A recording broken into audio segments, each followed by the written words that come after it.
Well, welcome to another pinball repair from the Goat Shed. Only this time we're not talking about pinball repairs, we're going to talk about ourselves. This is our 100th video on YouTube, or should I say YouTube for our American viewers. Graham's sitting next to me here, and I'm just going to ask Graham how pinball all got started for him. How did you get started, Graham?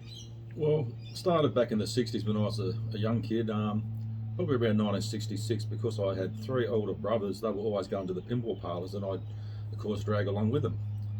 And I'd always have a game with them when they had a few free games and whatever. And I just graduated after that, and a lot of my friends were interested in sports, but I still preferred pinball. So they go off to play footy, I go off to play the pinballs. And I graduated to the 70s, and I played pinball a lot with my mates down at the local haunts and all that. And then all through the 70s I played more and more, and then pretty well when solid state machines turned up I gave up and I started work because I left school. And through the mid 80s I didn't really have nothing to do with pinball machines.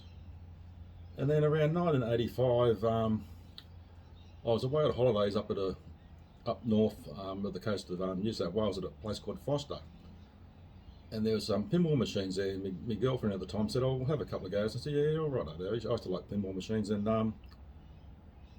they sort of brought back memories, and I thought, "Oh, okay, this is good. I wonder, if I could buy a pinball machine." And I looked at the local classified ads, and there was plenty of pinball machines, and pretty cheap too. $50, $100 for a lot of classic machines from the 60s and 70s. But then something caught my eye. It was a Bally bingo machines. And so I said, "Oh, bingo machines," because I played them too back in the 70s a lot, and I loved them. And so I said, "Oh, righto, well, I'll go and have a look." So I got in my truck and went down to Sydney to the place where they were selling these bingo machines. And it really opened up my eyes, because there must have been 200 odd bingo machines there. And actually, the guy that ran the place was the owner of the place I used to go then when I was a kid in the 70s. It actually showed me the sign from out the front. That was in Hunter Street, Hunter Street West in Newcastle.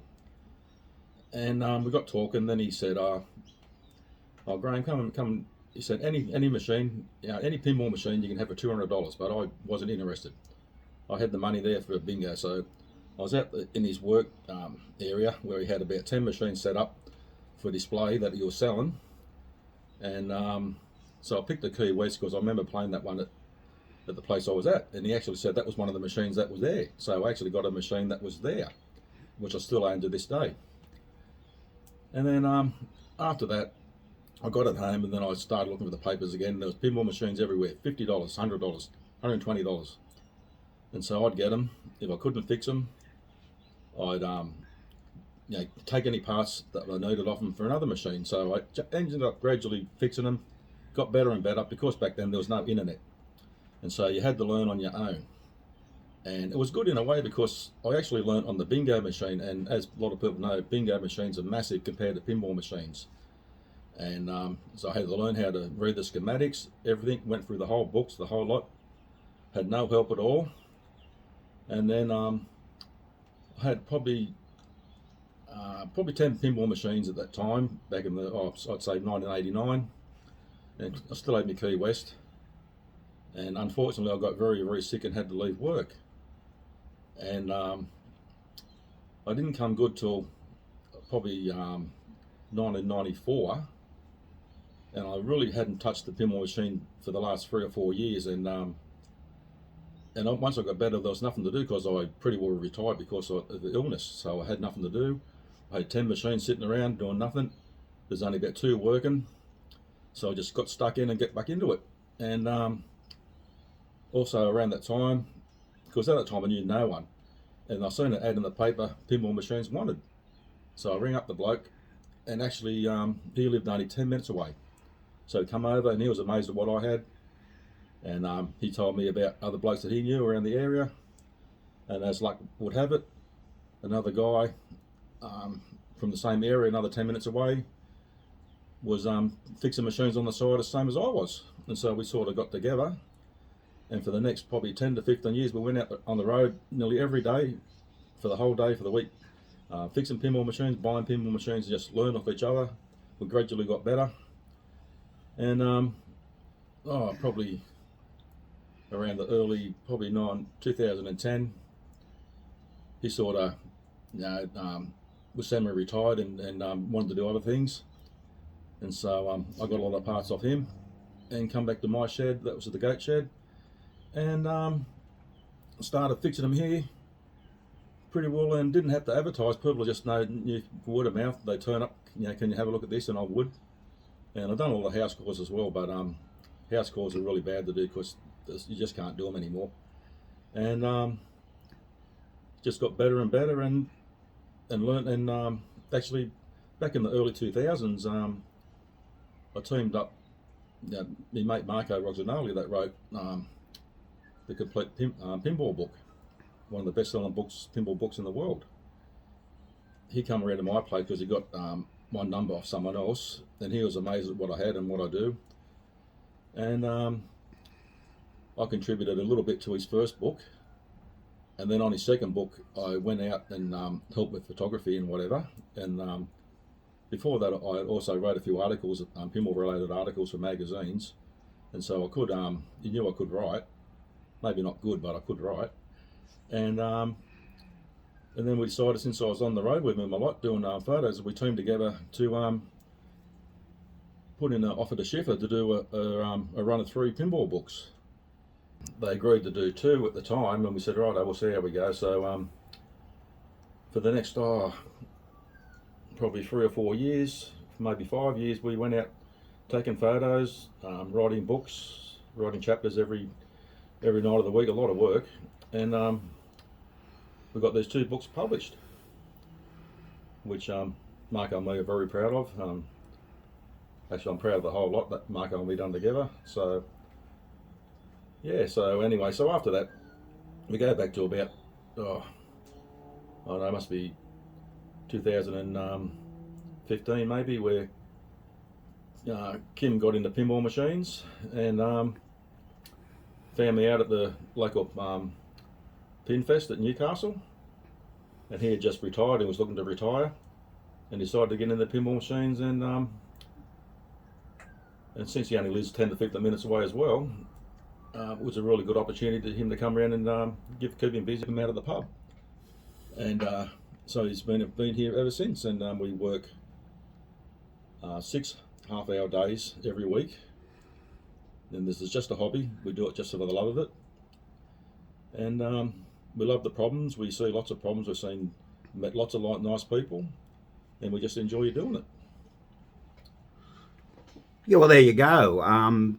That's a great story where Graham's now been involved in fixing pinballs for probably now 37 years.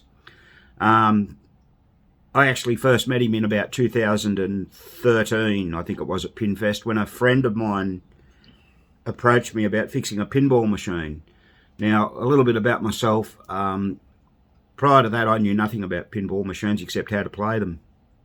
I first started playing pinballs in about 1963 when I was 10-year-old. I'm 68 now. And yeah, this guy said, oh, can you have a look at it? Now, I said, well, I really don't know much about them, but my background is office equipment, office machines. I spent 45 years in the office and business machine industry. Started off as an apprentice typewriter mechanic. So once I found out pinball machines had step units in them, which essentially are mechanical and very similar to some mechanisms in old typewriters and that, I thought this is really interesting. So subsequently I had a look at my friend's pinball machine. I fixed one part of it but had no idea how to fix the other, and we made some inquiries and found out about the Pinfest, which was going to be on in 2013. So I went out there with my friend Colin, and we knew to ask for this guy called Graham, and I found him and I spoke to him about my friend's problems with his pinball machines. Anyway, he's got other problems that we won't go into. And I spoke to Graham, and I said, look, I'm going to retire soon, which I retired in 2014, and I I might buy a couple of pinball machines. I'm really keen. I haven't played them much since the late 70s. And would you be interested in maybe teaching me a bit about them? Well, he was a little bit sort of taken back by that. No one had really asked him about that before. But he said, yeah, sure. Anyway, I bought 2 machines, which was... first one I bought was 4 million BC, and then I bought a Gottlieb Magnetron, both 4-player games. After playing these for a little while, I quickly realised that I wanted to go back to my first love of wedgehead type games, which I first played in the 60s.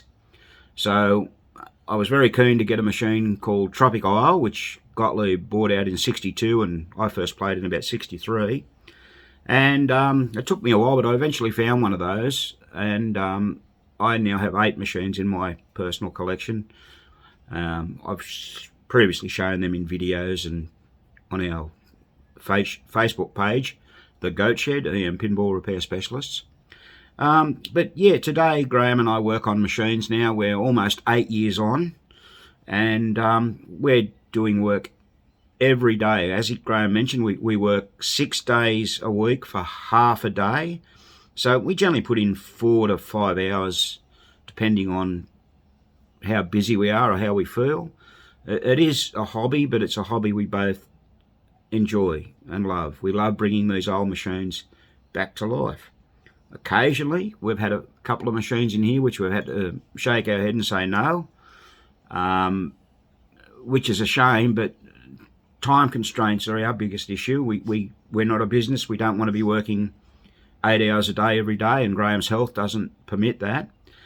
But the half a days are great. Now, I was fortunate enough to be able to travel to America back in 2018 and visit the York Pinball Show in York in Pennsylvania. It's called the White Rose Game Show, I believe. That was fantastic. Met a lot of friends on Facebook there, which was really, really good. We keep in touch. And we went over to Chicago, to the big Chicago Pinball Expo, and met further people there, which was also very good. Now, this is a great hobby. There's not too many dramas in it. And, you know, of course, it's biggest in the United States. We talk to people from all around the world, the UK, New Zealand. I think I've spoken to people from Belgium, and people write to us and watch our YouTube videos and get a lot out of that. Now, we started these videos about 2 years ago, maybe a little bit over that. I think the first video I shot it in portrait mode rather than landscape, which was a mistake. But we quickly learned, and phones have gotten a lot better. I only use at the moment a Samsung Galaxy 10 Plus, and the video editor on that's not too bad. Sometimes we don't think to shoot a video till we've already done something, and sometimes the simple things we take for granted, we realise that people don't always understand or know. And a recent popular video we did only a while back was Gottlieb half-moon credit units. A lot of people were interested in that, Gottlieb replay units. But you're our audience, and we'd like to hear from you what you want us to do. Now, I have promised a couple of times to do one on Rat Trap score reels. We simply just haven't had a Rat Trap score reel game appear here for a while. But a friend of ours has some Rat Trap reels, and he is going to bring some in, and we should be able to do some then. Another one that I will do in the future is Williams score reels. I sort of just realised we haven't done one on Williams score reels. But yeah, pinball is it's almost an addiction, isn't it? You know, you start with one and they multiply very quickly.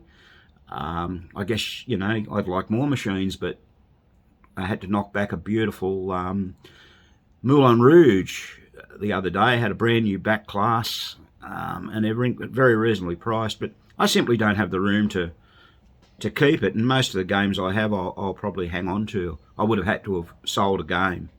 So yeah, it's a hard decision to make, but Tropic Isle will stay with me till the day I die. That'll be my family's problem to get rid of it then. And I hope that I can keep doing this for a little while longer yet. maybe 10 years. But the thing is, and this is a worldwide problem, we need more people to learn how to fix electromechanical pinball machines. If we don't, the art and skills will die with the rest of us. So I know I've spoken to guys over in America, exactly the same problem over there. We do have some younger guys have come into it recently, and when I say younger, much younger than me, and they're doing very, very well. I guess, you know, there's a few, and I won't mention people individually because I might forget somebody, and we don't want to do that.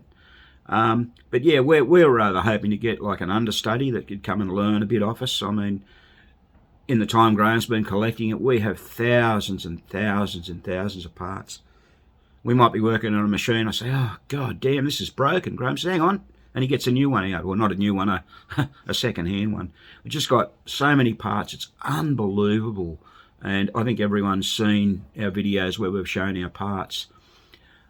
So that's a little bit about us.